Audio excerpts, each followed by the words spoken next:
Thanks for coming indoors. It's a pretty nice day outdoors. But you're in for a treat. There's good stories to be heard here today. I don't know I want to know the names of the folks that are doing the still photos. What's your name?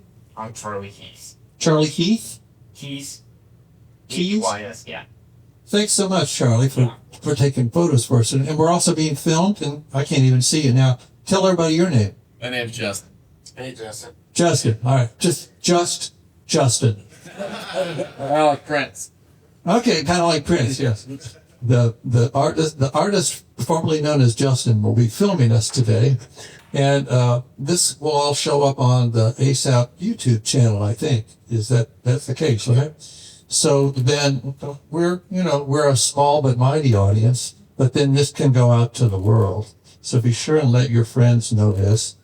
I'm happy to be here with you to introduce one at a time all the tellers that I got to spend 6 different Saturdays with, 3 hours each day. It's always a pleasure to meet these folks and hear their stories. I want to tell you just a moment about the process of what we did and how we kind of got to where we are right now.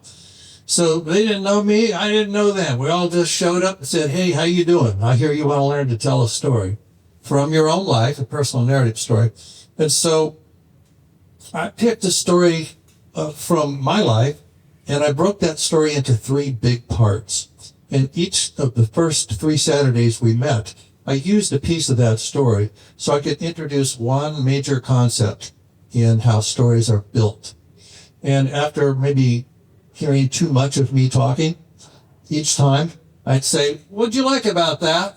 What do you want to know more about? And if I had to tell it again, what would you want me to do with it? And they gave me some feedback in that way. Then I said, here's a prompt, here's an idea. Can you tell a story about this? And I had everybody partner up in our group. So you'd have a listener and a teller. And the listener was always listening for what do I like? What's something I really liked about that I want to tell the storyteller about? And what could they say that might make it clearer? Should they tell this again? And is there anything else I want to know? And that's what we do. And you reverse roles. That's pretty much the whole of the storytelling class.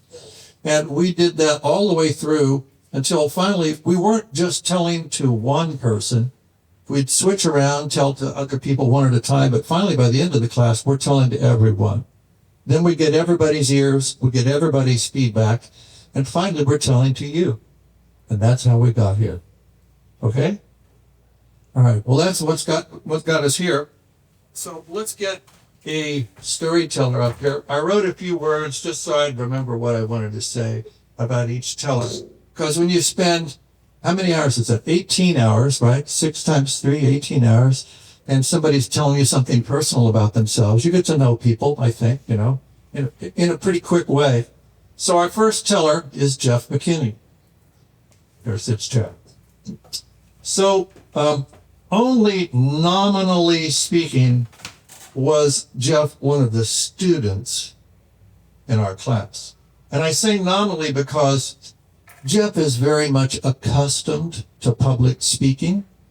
And I say that because he is a leadership trainer and a coach and a consultant.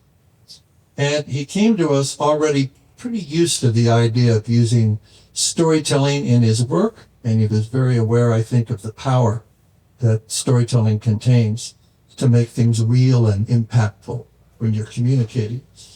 And that being said, there's one really main thing to know about Jeff. He's kind of a hoot. He is a pretty funny guy.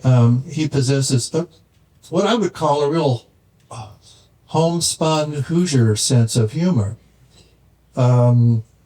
which I think you'll get a taste of that right away. He's also a practicing stand-up comic with a show booked out in Washington, correct? Is that through ASAP? It's not through, but turns out it's an ASAP show. Very good. So the other thing about Jeff's way with the world and his stories, I think, is he not only is good at knowing where the laughs are at in these reflections of his own life, he also knows how to reflect on what's usually a deeper significance behind those laughs.